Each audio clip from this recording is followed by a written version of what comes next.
Donc, je vais vous parler de Claude Bernard, du style de sa recherche, et tout à fait dans la ligne de ce qui vient d'être dit par les précédents orateurs. Amin Maalouf nous a rappelé que Claude Bernard avait d'abord tenté une carrière littéraire en composant des œuvres d'imagination, et je trouve assez intéressant que Alain Fischer ait été le créateur d'un institut qui s'intitule Imagine. Alors donc, l'œuvre scientifique de Bernard est remarquable par sa puissance d'imagination, par la multiplication des expériences et des hypothèses qui caractérisent son style, et c'est ce dont je vais parler. En matière de recherche, l'expérience et l'imagination ne sont nullement contradictoires. Elles se nourrissent l'une l'autre. C'est donc de l'imagination créatrice que je vais vous parler. Ce que je voudrais vous dire, et en particulier aux jeunes qui sont ici et auxquels je souhaite m'adresser particulièrement, c'est que la recherche en biologie, c'est l'apprentissage d'un réel qui, le plus souvent, est différent de ce que nous attendons. Claude Bernard en est un exemple frappant. Au cours de cet apprentissage, il y a de magnifiques succès, mais aussi des échecs, des choses incomprises, des erreurs et des questions mal posées. Le physiologiste se trouve confronté à une grande intrication de divers phénomènes qui retentissent les uns sur les autres et sont autant de causes d'erreurs. Il doit désintriquer une grande complexité. Ce terme de complexité se trouve partout dans l'introduction à l'étude de la médecine expérimentale. Ça n'est pas du tout un terme contemporain, c'est un terme déjà ancien. Alors, pour avancer, la recherche nécessite donc une grande créativité dans la conception de multiples plans d'expérience. Elle nécessite aussi de formuler ce que l'on observe. Il y a des formulations qui vont dans le bon sens et que l'on peut appeler divinatoires, parce que le chercheur devine, réussit à approcher quelque chose par une sorte d'intuition. Et d'autres formulations le sont moins, car les cadres conceptuels, les idées préalables sur la structure et le fonctionnement de l'organisme influencent la recherche. Mais ces idées sont évolutives, elles sont mises en question. Claude Bernard était magnifiquement conscient de tout cela lorsqu'il a écrit « L'expérimentateur doit douter, fuir les idées fixes et conserver sa liberté d'esprit ». Alors je vais prendre l'exemple des recherches sur le curare que Alain Fischer a déjà mentionné, et je le ferai principalement à partir des carnets de laboratoire qui sont une source extraordinaire et que je ne saurais qu'encourager les chercheurs à aller explorer. C'est une richesse proprement stupéfiante, et cela permet de restituer la complexité de la démarche de recherche beaucoup mieux que les cours publiés. Alors voici, il y a déjà eu des manuscrits qui ont été projetés par Alain Fischer, en voici un, qui concerne précisément le curare. Alors, les travaux sur le curare, et parmi d'autres, ont été déjà étudiés très précisément par l'historien de la médecine, fort connu, Mirko Grmek, dans son ouvrage « Raisonnement expérimental et recherche toxicologique » chez Claude Bernard, qui est absolument fondamental. Les travaux de Bernard sur le curare se sont déroulés pendant 33 ans, de 1844, on a parlé de ses débuts, à 1877, soit sur quasiment toute sa carrière. Ils correspondent à plusieurs centaines d'expériences. Ils ont permis de brillantes découvertes. Cependant, ces recherches, ça a été dit, n'ont pas abouti à des conclusions définitives sur l'action du curare. Je vais donc vous raconter, en la simplifiant à l'extrême, une longue histoire faite de succès, de tâtonnements et de questions sans réponse. Cette histoire montre que la recherche doit explorer le plus grand nombre de possibilités, explorer, comme l'écrit Bernard, le champ physiologique en tous sens, à travers champs. Il déclare en 1858 « Lorsqu'on se propose de résoudre expérimentalement une question, on doit s'attendre à tous les cas possibles. Il arrive quelquefois que l'expérience répond à la question. Souvent, elle répond autre chose. Il arrive qu'un résultat soit même à l'opposé de celui attendu. » Et il ajoute « La lecture des grands expérimentateurs vous montrerait qu'en physiologie, il en est presque toujours ainsi, et que le plus souvent, la réponse de l'expérience n'a aucun rapport avec la question qu'on s'était posée. On peut dire alors, comme cela arrive souvent en effet, qu'en cherchant une chose, on en trouve une autre. » Pour prendre un exemple, fin de citation. Pour prendre un exemple fort connu, Bernard a découvert que le foie était producteur de sucre, alors qu'il cherchait l'organe de la destruction du sucre, recherche impossible. Bernard a trouvé ce qu'il ne cherchait pas, et cette découverte a changé le cours de la physiologie du métabolisme, comme cela a été rappelé. Le curare est un nom commun donné à diverses substances toxiques qui agissent comme bloquants du récepteur nicotinique de l'acétylcholine à la jonction neuromusculaire, et donc inhibent la transmission entre cellules nerveuses et muscles. C'est Jean-Pierre Changeux qui a isolé en 1970 le récepteur de l'acétylcholine à partir de l'organe électrique du poisson torpille. C'était le premier récepteur de neurotransmetteurs isolé. Bernard a distingué 3 périodes dans ses expériences. Premièrement, empoisonner pour faire se séparer nerfs et muscles. Deuxièmement, distinguer les nerfs de mouvement des nerfs de sentiment, de sensibilité. Et troisièmement, décrocher le nerf moteur de la moelle et montrer qu'il meurt du centre à la périphérie. La direction de la mort du nerf est une question constante que se pose Bernard. On peut également retracer l'introduction progressive de nouvelles techniques expérimentales. Galvanisation des nerfs et des muscles en 1844, et voici une très belle illustration qui montre les appareils dont il se servait. Administration de faibles doses de poison en 1844. Respiration artificielle pour maintenir l'animal en vie et mieux observer certains effets en 1845, cette technique déjà utilisée par le Britannique Benjamin Brodie en 1811. Enregistrement de la pression artérielle en 1847, intoxication partielle en 1853, préparation nerfs-muscles tronçons isolés en 1853. Beaucoup de choses se passent dès le début concernant le rôle du curare séparant nerfs et muscles ou permettant de distinguer entre sensibilité et motricité. Au début donc, nous avons parlé de ces débuts, en 1844, Bernard établit un tableau clinique des divers phénomènes de l'intoxication, y compris des réflexes. Si on pince l'animal curarisé, on ne produit aucun mouvement réflexe.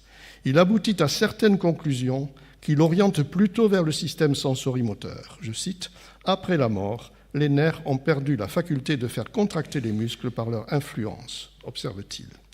Et il formule ses résultats à l'intérieur d'une vision des grandes fonctions de l'organisme et il envisage ensuite une direction de recherche possible. Je cite, « Il semble dans ses expériences que d'abord les mouvements de la vie animale, à savoir la vie de relation, cessent et ceux de la vie organique, la vie végétative, persistent, et encore ce seraient ceux du poumon et enfin ceux du cœur qui persisteraient les derniers. » Il envisage donc une direction de recherche sur les rapports qui existent entre la sensibilité et les mouvements chez les animaux.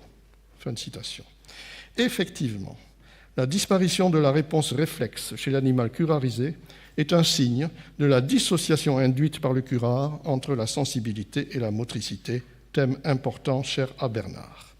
Quelque temps plus tard, Bernard utilise la stimulation électrique des nerfs et des muscles à l'aide de ces fameuses pinces électriques que vous voyez ici, et il constate que les muscles sous curare, galvanisés après la mort, réagissent, alors que la galvanisation des nerfs ne produit aucun mouvement. Qu'en conclure que, je cite, « les nerfs n'apparaissent plus susceptibles de faire contracter les muscles par leur influence ». Cette formulation va dans la bonne direction. Pourtant, il faut se garder de croire que Bernard a mis d'emblée et définitivement le doigt sur la bonne direction et la bonne méthode. Car il envisage bien d'autres effets du curare. Effets circulatoires, par exemple, dans un type d'expérience assez typique. Sur une grenouille, Bernard pratique une section de la moelle épinière de telle manière que le train postérieur soit paralysé. Il empoisonne la grenouille en mettant du curare dans les muscles de la patte antérieure droite non paralysée. Et lorsque la mort est arrivée, il observe que les muscles semblent encore irritables, mais que, je cite, « partout, les nerfs ont perdu la faculté de faire contracter les muscles par leur influence ». Et il ajoute, et c'est assez étonnant, les effets du curare seraient-ils d'arrêter la circulation dans les capillaires? Les tissus sont-ils saignants? La circulation continue. Donc, il cherche un peu partout, à travers champs, alors qu'il a déjà trouvé et formulé quelque chose d'important. Il cherche en variant les modes d'administration et les doses, en spéculant sur les modalités d'absorption, en recherchant par exemple les effets du curare sur la couleur du sang ou sur l'activité glycogénique du foie. Injecter du curare dans le foie sera-t-il diabétique? Ce problème sera l'objet de nombreuses investigations. Les effets du curare sur le système végétatif, en examinant la pupille, la vasomotricité, on l'a dit, les effets sur la thermorégulation, tout sujet de grand intérêt pour lui. Bref, Bernard ne s'interdit aucune direction de recherche. Il élargit le champ de l'investigation. Il lui arrive d'obtenir des résultats contradictoires, ce qui ne l'empêche pas de poursuivre en variant les plans d'expérience. Couper la moelle épinière, couper les nerfs en des endroits divers, les galvaniser à divers niveaux entre centre et périphérie. Et en reprenant la problématique sensorimotrice, il pose en 1849 le problème de la localisation de l'action du curare. Action au niveau central de la moelle épinière, se demande-t-il, et ou au niveau périphérique de la plaque motrice neuromusculaire. Là-dessus, et c'est un sujet central, Bernard hésitera beaucoup à choisir. Ce problème de localisation restera sans véritable solution jusqu'à la fin. En tout cas, diverses expériences permirent à Bernard d'avancer vers cette hypothèse d'une action locale du curare sur les nerfs, alors qu'il était intéressé plutôt par l'action du curare censée accroître l'irritabilité musculaire. Donc il cherche partout. En 1853, Bernard introduisit l'intoxication partielle qui préserve de l'intoxication soit un membre, comme ici, vous voyez, une patte qui est liée, soit une partie entière de l'organisme dont les vaisseaux ont été liés, comme vous le voyez sur cette nouvelle grenouille. Et il observa que si l'on pince la peau de l'animal dans le membre non curarisé, on obtient des mouvements réflexes. Mais surtout que si l'on pince l'animal dans les parties curarisées, on obtient des mouvements réflexes seulement dans le membre non curarisé. Conclusion, les nerfs sensitifs n'ont pas été affectés par le curare qui, je cite, n'anéantit que les propriétés des nerfs moteurs. Le curare permet de dissocier sensibilité et motricité. Les nerfs moteurs seuls sont affectés, les sensitifs conservés. Le curare tue les nerfs moteurs. Alors, décidément, dans une phase d'innovation technique et de progrès conceptuel, Bernard invente alors la préparation nerfs-muscles isolés. Je vais vous en montrer un exemple ici. Ce n'est pas exactement celui qui conviendrait, mais c'est le seul que j'ai trouvé dans tel ou tel ouvrage. Il prélève des muscles munis d'un bout de nerf sciatique et procède à deux expériences. Dans la première, le muscle est immergé dans une solution de curare, le nerf n'étant pas immergé. Résultat, le nerf n'a plus d'action. Dans la seconde, le nerf est immergé, le muscle n'est pas immergé. Résultat, lorsque l'on retire la préparation de son bain de curare, le nerf a conservé son action. Quoi de plus parlant pour indiquer que la propriété détruite par le curare se situe au contact entre nerf et muscle dans le muscle. Conclusion qui ne sera tirée que plus tard, dans la leçon du 30 mai 1856, faisant référence à cette expérience, Bernard déclare que l'action toxique s'exerce sur les parties périphériques du système nerveux et non sur les parties centrales. Bon, c'est clair. Nous verrons que ça n'est pas si clair. En réalité, le problème qui l'intéresse, c'est celui de la propagation de l'action toxique dans le nerf. C'est ainsi qu'il écrit « L'action du poison semble ainsi se propager des radicules nerveuses, à savoir des racines, des petites racines nerveuses qui sont implantées dans le muscle, vers le tronc nerveux, mais non du tronc nerveux vers les radicules. » Comme le montre cette dernière formulation, Bernard s'interroge donc sur le sens de propagation de la mort dans le nerf, à l'intérieur d'une vision physiologique d'ensemble des propriétés des différents tissus de l'organisme. La question sera la suivante, et on y a déjà fait allusion. À l'état physiologique, l'activité du nerf moteur se propage du centre à la périphérie. Qu'en est-il dans l'état curarisé ? Étant donné que l'action du curare paraît se porter d'abord à la périphérie du système nerveux, peut-on admettre que la mort du nerf moteur se propage de la périphérie vers le centre, à savoir en sens inverse de l'activité normale, ou bien le contraire? Dans la leçon du 23 janvier 1857, Bernard, qui suit la mort du nerf par l'électrophysiologie, déclare que le nerf moteur curarisé, lorsqu'il tient à la moelle, lorsqu'il est accroché au centre et non pas sectionné, perd ses propriétés excitatrices progressivement de la périphérie au centre. Bernard restera obnubilé par la question de savoir comment le nerf meurt.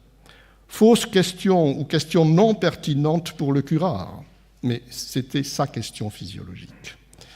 Il restera obnubilé par le problème de la propagation de la mort dans le nerf, se demandant par exemple en 1860 « Les nerfs perdent-ils leurs propriétés d'une extrémité à l'autre ou bien d'un seul coup dans toute leur étendue ?»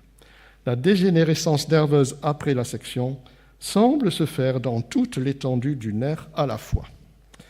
Eh bien, c'est ce type de question posée qui l'empêchera d'admettre la théorie défendue par son collègue Vulpian d'une action micro-locale du curare à la jonction neuromusculaire.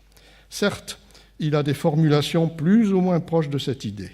Il écrit par exemple, sans doute en 1857, « Le curare ne fait qu'interrompre quelque chose de moteur qui met le muscle et le nerf en rapport électrique par le mouvement. Le curare agit sur les nerfs moteurs à condition de toucher leur périphérie, c'est-à-dire le point qui les relie aux muscles. Et en même temps, il a une autre idée, car il imagine une expérience assez compliquée pour montrer que le nerf moteur curarisé se décroche de la moelle, donc au centre. Et un peu plus loin, ce qu'il y a de plus remarquable dans le curare est qu'il agit sur la périphérie des nerfs et qu'il les décroche, non des muscles, mais de la moelle et du nerf sensitif. Formulation révélatrice de son problème qui, au moins pour le commentateur d'aujourd'hui, frise la contradiction. Le curare agit à la périphérie et au centre, si je puis dire. Il expliquera plus tard, en 1866, que le nerf n'est vulnérable à l'action du curare qu'en un seul point de son étendue, comme, dit-il, Achille, qui n'est vulnérable qu'au talon. Et dans un cahier ultérieur en 1875, il écrit que l'action du curare à l'extrémité périphérique du nerf moteur a détruit l'action du nerf sensitif sur lui dans le centre. Il en conclut que le nerf moteur est décroché dans la substance médulaire elle-même, ajoutant qu'il sera intéressant de poursuivre ces expériences pour analyser l'action du curare jusqu'à ses dernières limites.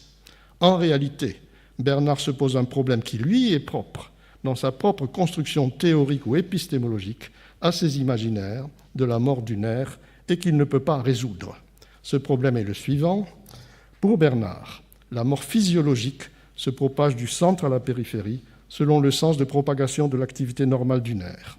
D'autre part, il érige en principe que la mort pathologique se calque sur la physiologie. On a fait allusion tout à l'heure à ce problème. En effet, écrit-il en 1866, il ne faut pas douter du principe de la médecine expérimentale que les actions toxiques et pathologiques rentrent dans les lois physiologiques. Je dis qu'il ne faut pas en douter, car c'est un principe et non une théorie. Or, on ne saurait douter des principes, mais seulement des théories. Et il ajoute un peu plus loin, le danger est seulement de prendre pour des principes des hypothèses ou des théories qui n'en sont pas. Bernard exprime assez fréquemment dans ses carnets le sentiment de n'avoir pas réellement compris le mécanisme d'action du curare. Il continuera à expérimenter jusqu'à la fin, ne tranchera pas vraiment, et il imaginera, parmi d'autres idées, une théorie assez étrange selon laquelle le curare éteint les vibrations du nerf moteur. Le curare, je cite, engourdit, éthérise, comme l'éther, éteint les vibrations, annule en un mot le nerf moteur, l'empêche de vivre et le fait mourir comme il meurt naturellement, c'est-à-dire du centre à la périphérie. En 1872, il exprime un aveu d'ignorance. La science est hors d'état d'expliquer pourquoi le corps toxique possède des propriétés qui lui permettent de détruire l'organisme en attaquant certains tissus. Pour conclure, Claude Bernard, à mon sens, mais ça a déjà été dit, est resté quelque part un peu un littéraire. Il représente un singulier mélange d'expérimentateur très imaginatif et de poète de la physiologie. Il est littéralement habité par la physiologie. Grmeek l'a remarqué en posant un diagnostic sur le style de Bernard. Je cite, son goût pour les solutions élégantes, pour des antithèses parfaites et pour des affirmations ciselées sous forme d'aphorismes prend de plus en plus le dessus. Alors je voudrais dédier cette contribution à Michel Jouvet, qui m'a initié à la physiologie expérimentale. La leçon que j'en tire est tout à fait bernardienne, elle tient en quelques mots: chercher, chercher et chercher encore. Enfin, je remercie l'équipe du CAFES, le Centre d'archives en philosophie, histoire et édition des sciences à l'École normale supérieure, David Enéchaud, Marie-Laure Massot et Nathalie Quérou, pour leur aide. Merci de votre attention.